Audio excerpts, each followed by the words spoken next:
ഇന്നലെ ഒരു പൊതു പണിമുടക്ക് നടന്നു. അഖിലേന്ത്യാ പണിമുടക്കെന്നാണ് പറഞ്ഞത്. പക്ഷേ അത് കേരളത്തിൽ മാത്രമേ ആ ഒരു പണിമുടക്ക് നടന്നുള്ളൂ എന്ന് നമുക്ക് കാണാൻ കഴിയും. കാരണം കേരളത്തിൽ തന്നെ ജോലി ചെയ്യാൻ വരുന്നവരെ ഭീഷണിപ്പെടുത്തി ജോലിയിൽ നിന്ന് വലിച്ചിറക്കുന്ന കാഴ്ചകളും നമ്മൾ കണ്ടു. അപ്പോൾ അതിൻ്റെ അർത്ഥം സൂചിപ്പിക്കുന്നത് ജനങ്ങൾക്ക് ഇതിനോട് താല്പര്യമില്ലെന്നുള്ളതാണ്. പിന്നെ എന്തിനാണ് ഇത്തരത്തിലുള്ള പ്രാചീനമായ ഈ ബന്ധും ഹർത്താലും ഒക്കെ നടത്തുന്നത്? ഇത് പറഞ്ഞത് മുഴുവനും തെറ്റായിട്ടുള്ള ഒരു കാര്യമാണ്. ഒന്നാമത്തെ കാര്യം, ഞാൻ ഇതിനോട് യോജിക്കുന്നേ ഇല്ല. കാരണം സ്വാതന്ത്ര്യ സമരം പോലും നടത്തിയതിൽ ഏറ്റവും പ്രധാനപ്പെട്ട പങ്ക് വഹിച്ചവരാണ് തൊഴിലാളികൾ എന്ന് പറഞ്ഞത്. തൊഴിലാളികളുടെ ഈ ബാലഗംഗാധര തിലകനെ അറസ്റ്റ് ചെയ്ത് സ്വാതന്ത്ര്യ സമരത്തിൻ്റെ ഭാഗമായി അറസ്റ്റ് ചെയ്തതിൻ്റെ ഭാഗമായിട്ടാണ് ബോംബെയിലെ തൊഴിലാളികൾ 8 ദിവസം നീണ്ടു നിൽക്കുന്ന പണിമുടക്ക് നടത്തിയത്. ഇപ്രാവശ്യം തൊഴിലാളികൾ നടത്തിയ പണിമുടക്കിൽ ഏറ്റവും പ്രധാനപ്പെട്ട കാര്യം എന്ന് പറഞ്ഞു കഴിഞ്ഞാൽ ഒരു സ്ഥിരം തൊഴിൽ രാജ്യത്ത് നഷ്ടപ്പെടുന്നതുമായിട്ട് ബന്ധപ്പെട്ടാണ് അതിലേറ്റവും പ്രധാനപ്പെട്ട മുദ്രാവാക്യം. രണ്ടാമത്തെ വിഷയം എന്ന് വെച്ചാൽ ജനാധിപത്യത്തെ സംരക്ഷിക്കുക, ഭരണഘടനയെ സംരക്ഷിക്കുക എന്ന് പറയുന്നതാണ്. ഈ പണിമുടക്കിൻ്റെ ഒരു ഘട്ടത്തിലും ഒരു ചാനലുകളും ഇപ്പോൾ ഇന്നലെ ഏഷ്യാനെറ്റിൽ ബിനുവിൻ്റെ പരിപാടിയായിട്ട് ബന്ധപ്പെട്ടുകൊണ്ട് അതിൽ പങ്കെടുത്ത അഭിലാഷ് ചോദിച്ചു, ഞങ്ങൾക്ക്, അതായത് ഈ പണിമുടക്ക് പ്രഖ്യാപിച്ച ആളുകൾക്ക് ജനങ്ങളുടെ ഇടയിൽ ഇത് കാര്യമായി പ്രചരിപ്പിക്കാൻ കഴിഞ്ഞിട്ടില്ല എന്നതുകൊണ്ടാണ് ചില ആളുകളെങ്കിലും എതിർത്ത് വരുന്നത്. ചില ആളുകൾ എതിർത്ത് വരുന്നത് അവരുടെ തന്നെ രാഷ്ട്രീയമായ നിലപാട് കൊണ്ടാണ്. കാരണം ഗ്രാമാന്തരങ്ങളിൽ പഞ്ചായത്ത് തലത്തിൽ, വാർഡ് തലത്തിൽ വരെ പ്രചരണങ്ങൾ നടത്തിയിട്ടുണ്ട്. പിന്നെ ഇപ്രാവശ്യത്തെ ഈ പണിമുടക്കിൽ ഏറ്റവും പ്രധാനപ്പെട്ട കാര്യം, അഖിലേന്ത്യാ തലത്തിൽ പണിമുടക്ക് പ്രഖ്യാപിക്കപ്പെട്ടത് INTUC കൂടി ഉൾപ്പെട്ടിട്ടായിരുന്നു. അപ്പോൾ ഇടതുപക്ഷത്തിന് എല്ലാ സംസ്ഥാനങ്ങൾക്കും വലിയ വേരോട്ടം ഉള്ള സംസ്ഥാനങ്ങളല്ല. പക്ഷെ സംയുക്ത അല്ല, അങ്ങനെയല്ല. പശ്ചിമ ബംഗാളിലൊക്കെ പണിമുടക്ക് നടന്നിട്ടുണ്ട്. പിന്നെ പണിമുടക്ക് എന്ന നിലയിൽ എല്ലാ സ്ഥലത്തും നടക്കാത്തതിൻ്റെ ഒരു പ്രധാനപ്പെട്ട കാരണം സംയുക്ത ട്രേഡ് യൂണിയൻ എന്ന നിലയിൽ പ്രവർത്തിച്ചിട്ട് INTUC ഒരു പ്രത്യേക ഘട്ടമെത്തിയപ്പോൾ അങ്ങേയറ്റം അപ്സൈഡ് ആയിട്ടുള്ള ചില കാര്യങ്ങൾ പറഞ്ഞുകൊണ്ട് അവർ പണിമുടക്കിന്ന് പിന്മാറി. അപ്പോൾ കേരളത്തിൽ ബന്ധായിട്ടുണ്ടെങ്കിൽ അതിൽ കേരളത്തിൽ സംഘടിത തൊഴിലാളി പ്രസ്ഥാനങ്ങൾ, ഇടതുപക്ഷ പ്രസ്ഥാനങ്ങൾ ശക്തമായതുകൊണ്ടാണ്. അല്ലല്ല, പേടി മാത്രമല്ല, നിങ്ങൾക്ക് കാര്യങ്ങളുടെ പ്രധാനപ്പെട്ട കാര്യങ്ങൾ അറിയാമല്ലോ. എന്റെ ഒരു കാർ ഇറക്കണമെങ്കിൽ നമ്മൾ പേടിച്ചിട്ട് തന്നെയാണ്. പേടി ഉണ്ടായിരിക്കും. പക്ഷെ ഈ 17 ആവശ്യങ്ങൾ എന്തുകൊണ്ട് നിങ്ങൾ ചർച്ച ചെയ്യുന്നു? ഈ രാജ്യത്തിന്റെ അവസ്ഥ എന്താണ്? ഈ രാജ്യത്തിന്റെ പൊതുമേഖലാ സ്ഥാപനങ്ങൾ അദാനിക്കൊക്കെ കൊടുത്തത് ഇപ്പൊ കേന്ദ്ര സർക്കാർ മാത്രമാണോ? അല്ല, കേന്ദ്ര സർക്കാരിന്റെ പൊതു പോളിസി എന്ന് പറയുന്നത് അദാനിക്ക് കൊടുക്കുക എന്നുള്ളത്, അംബാനിക്ക് കൊടുക്കുക എന്നുള്ളതാണ്.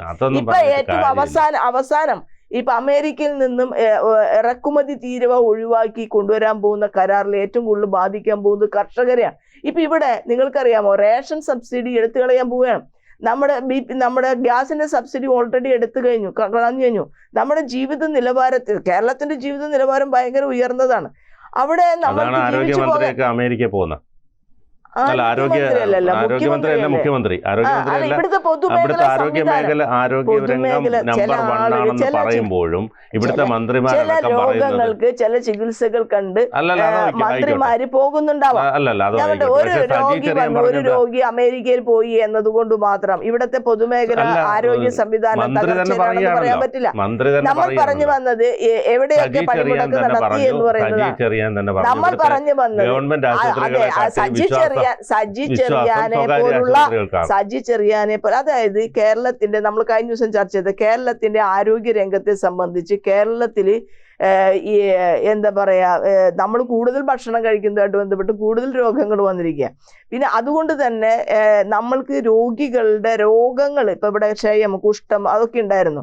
അതൊക്കെ ഇവിടെ നിന്ന് നമ്മൾ നിർമ്മാർജ്ജനം ചെയ്തു. ഇപ്പോൾ നമ്മൾക്ക് വന്നുകൊണ്ടിരിക്കുന്ന രോഗത്തിന് കരളിന്റെയും അല്ല, അത് എത്രയോ മുമ്പ് കരുണാകരൻ സർക്കാരിന്റെ കാലത്ത് മാത്രമല്ല, ഇതൊക്കെ ഇത് തുടങ്ങുന്നത് 1957 മുതൽ, അല്ലെങ്കിൽ തന്നെ പറഞ്ഞോളൂ, കോൺഗ്രസിന്റെ സർക്കാർ ആരാണെന്ന് പറഞ്ഞോളൂ. VS ശിവകുമാർ വന്ന സമയത്താണ് കുഷ്ഠരോഗം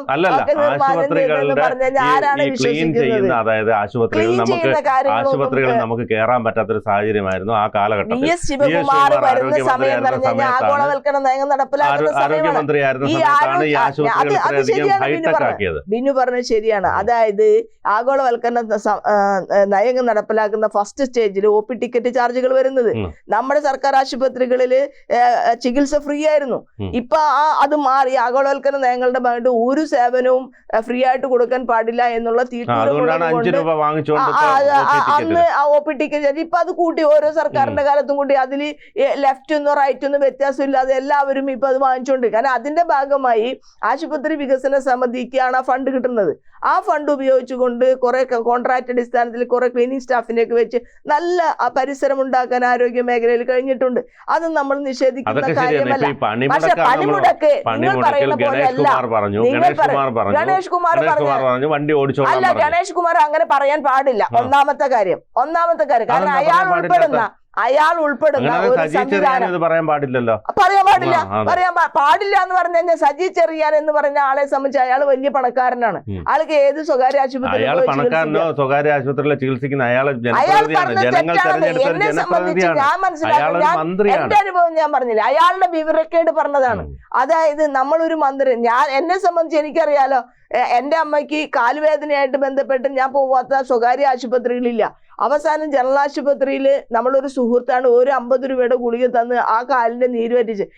ഇത് ഡയഗ്നോസ് ചെയ്യാൻ ഏറ്റവും നല്ലത് എക്സ്പീരിയൻസ്ഡ് ആയിട്ടുള്ള എത്രയോ എക്സ്പീരിയൻസ്ഡ് ആയിട്ടുള്ള മന്ത്രി പറയാത്ത അയാളുടെ വിവരക്കേടാണ്. അയാൾ തെറ്റാണ് പറഞ്ഞത്. ഈ മന്ത്രി ഇപ്പൊ പൊതുപണിമുടക്കായിട്ട് ബന്ധപ്പെട്ട് നിങ്ങൾ പറഞ്ഞു കേരളത്തിൽ മാത്രമാണെന്ന്. കേരളത്തിൽ മാത്രമല്ല, ഡൽഹി മുതൽ കേരളം വരെയുള്ള മുഴുവൻ സ്ഥലത്തും പണിമുടക്ക്. പിന്നെ അത് അത്ര ശക്തമായിട്ടുണ്ടാവില്ല. നിങ്ങൾ ഈ പത്രം നോക്കൂ. കർണാടകയിൽ ഞാനിപ്പോ ദേശാഭിമാനി നിങ്ങൾക്ക് എടുത്ത് അല്ല കാര്യമില്ല. കർണാടകയിൽ എനിക്കറിയാം. കർണാടക എല്ലാ പ്രദേശത്തും ഒരുപോലെ ആയിട്ടുണ്ടാവില്ല. കർണാടകയിലെ ഇടതുപക്ഷത്തിന്, കാരണം കോൺഗ്രസ് INDC എല്ലാ സംസ്ഥാനങ്ങളും അല്ല ബന്ധമായിട്ടുണ്ടാവില്ലായിരിക്കും. പക്ഷെ പണിമുടക്കല്ല അവിടത്തെ നടന്നിട്ടുണ്ട്. പണിമുടക്ക് തൊഴിലാളികളുടെ ശക്തി വർദ്ധിപ്പിക്കുകയും ഇടതുപക്ഷത്തിന്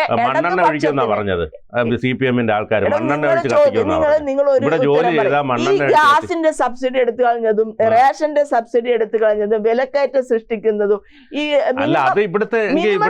കേരള സർക്കാരിന്റെ ഓരോന്നും ഞാൻ പറഞ്ഞുതരാം. ഓരോന്നും എടുത്ത് ആയിക്കോട്ടെ. ഞങ്ങൾക്ക് കേരള സർക്കാർ എന്ന് പറഞ്ഞ വ്യത്യാസമൊന്നുമില്ല. ഏത് സർക്കാർ ഇപ്പൊ ഈ കേരള സർക്കാർ ഈസ് ഓഫ് ഡൂയിങ് ബിസിനസിനെ സംബന്ധിച്ച് തീരുമാനിച്ചു. ഇപ്പൊ നമ്മുടെ ALOമാർക്ക് എല്ലായിടത്തും മദ്യം കൊടുത്തിട്ട് മദ്യവർജനം പറയുന്നു. പിന്നെ അദാനിക്ക് എല്ലാ കാര്യത്തിലും തൊഴിലാളി വർഗത്തിന് ഈസ് ഓഫ് ഡൂയിങ് എന്ന് പറയുന്ന വാക്കിനോട് യാതൊരു യോജിപ്പില്ല. തൊഴിലാളി വർഗം അതിനെ സമ്മതിക്കുന്നുമില്ല. ഇപ്പൊ കേരളത്തിലെ ALOമാർക്ക് ഇപ്പൊ ഒരു സ്ഥാപനത്തിൽ കയറി ഇൻസ്പെക്ഷൻ നടത്താൻ പറ്റില്ല എന്ന് തീരുമാനിച്ചിട്ടുള്ള കേരള സർക്കാരിന്റെ നയത്തിനോട് യോജിക്കാൻ തൊഴിലാളികൾക്ക് പറ്റില്ല. തൊഴിലാളികളെ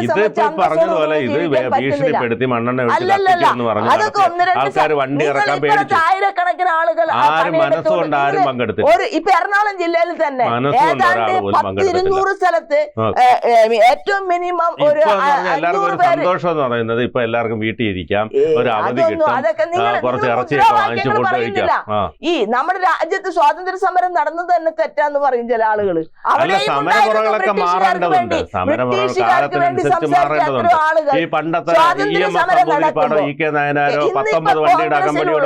ഇന്നിപ്പോ കോൺഗ്രസിലുള്ള ഒറ്റ കാര്യം, സമരമുറകൾ മാറണ്ടെന്ന് പറയുന്നത്. അങ്ങനെയാണെങ്കിൽ ഈ ലളിത ജീവിതം, ഇപ്പം VS അച്യുതാനന്ദൻ ഒരു അംബാസഡർ കാറിലായിരുന്നു പോകുന്നത്. ഇപ്പൊ പിണറായി വിജയൻ 19 അല്ലല്ല, ഇത് എല്ലാം മാറണം. എല്ലാ സാഹചര്യത്തിനനുസരിച്ച് എല്ലാം മാറണം. വെച്ചിരിക്കുന്ന മുദ്രാവാക്യം ഒറ്റ ചാനലുകളും ചർച്ച ചെയ്തില്ല. മുദ്രാവാക്യം ഇതൊന്നും വലിയ കാര്യമൊന്നുമില്ല. നാല് ലേബർ കോഡുകൾ ഇന്ന് ബിനുവിനെ ഇവിടുന്ന് പിരിച്ചുവിട്ട് ബിനുവിന് ചോദിക്കാൻ തന്നെ പറ്റില്ല. അതൊക്കെ എന്തോ ആയിക്കോട്ടെ, അത് ആയിക്കോട്ടെ എന്നല്ലല്ലോ. ഓരോ തൊഴിലാളിക്കും അതൊരു പ്രധാന വിഷയം. സ്ഥിരം തൊഴില് നമ്മളിപ്പോ ഒരു തൊഴിൽ കിട്ടി കഴിഞ്ഞാൽ കല്യാണം ഈ കൊച്ചിയിൽ ചെന്ന് അല്ലെങ്കിൽ ഏതെങ്കിലും ഒരു സ്ഥലത്ത് ഇന്നലത്തെ പണിമുടക്ക് എന്തിനു വേണ്ടിയാന്ന് ചോദിച്ചാൽ ആർക്കും അറിയില്ല. ഒരാൾക്ക് പോലും അറിയില്ല.